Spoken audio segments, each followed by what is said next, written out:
Chennai central ரயில் நிலையத்தில் ரூபாய் 1.25 கோடி பணம் நகை பறிமுதல் செய்யப்பட்டுள்ளது. அதிர்ச்சியை ஏற்படுத்தியிருக்கிறது. கூடுதல் விவரங்களோடு இணைகிறார் செய்தியாளர் சாலமன். வணக்கம் சாலமன், இந்த செய்தி தொடர்பான முழு விவரங்களை பதிவு பண்ணுங்க.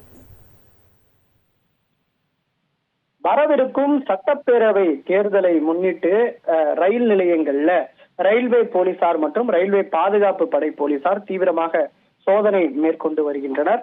அந்த வகையில இன்று சென்னை சென்ட்ரல் ரயில் நிலையத்திற்கு வந்த ரயில்ல வந்த 2 நபர்களிடம் ரயில்வே பாதுகாப்பு படை போலீசார் தீவிரமாக சோதனை மேற்கொண்டதுல 1.25 கோடி மதிப்பிலான தங்கம், வெள்ளி உட்பட பணம் என பறிமுதல் செய்யப்பட்டிருக்கிறது. குறிப்பாக இந்த பெங்களூரு நகர்ல இருந்து சென்னை சென்ட்ரல் ரயில் நிலையத்துக்கு வந்த எக்ஸ்பிரஸ் ரயில்ல ரயில்வே பாதுகாப்புத்துறை அதிகாரிகள் சோதனை மேற்கொண்ட போது ஒருவர் கர்நாடகா மாநிலத்தை சேர்ந்த ஒருவர் வெங்கடேஷ் என்பவர், அவர் சென்னைக்கு வந்திருக்கிறார். அவரிடம் சோதனை மேற்கொண்ட போது 288 கிராம் எடையுள்ள 4 தங்க கட்டிகள் மற்றும் 10 கிலோ வெள்ளி கட்டிகள் இருப்பது தெரிய எடுத்து அதனை பறிமுதல் செய்தனர்.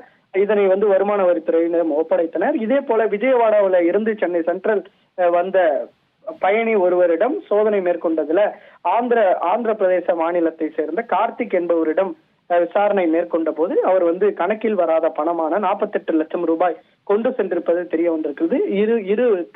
இரு தரப்பிடமும் பறிமுதல் செய்யப்பட்ட தங்கம், வெள்ளி மற்றும் பணத்தை வருமான வரித்துறையிடம் ஒப்படைத்திருக்கிறார்கள். இந்த சோதனையானது தொடர்ச்சியாக நடைபெறும் எனவும் வரவிருக்கக்கூடிய இந்த தேர்தலை முன்னிட்டு இந்த சோதனையானது தொடர்ச்சியாக நடைபெறும் என ரயில்வே பாதுகாப்பு படை போலீசார் மற்றும் ரயில்வே போலீசார் தெரிவித்திருக்கிறார்கள்.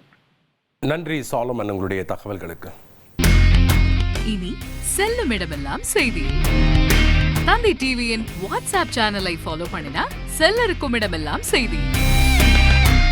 இதோ QR கோட் இப்பவே ஸ்கேன் பண்ணுங்க, ஃபாலோ பண்ணுங்க.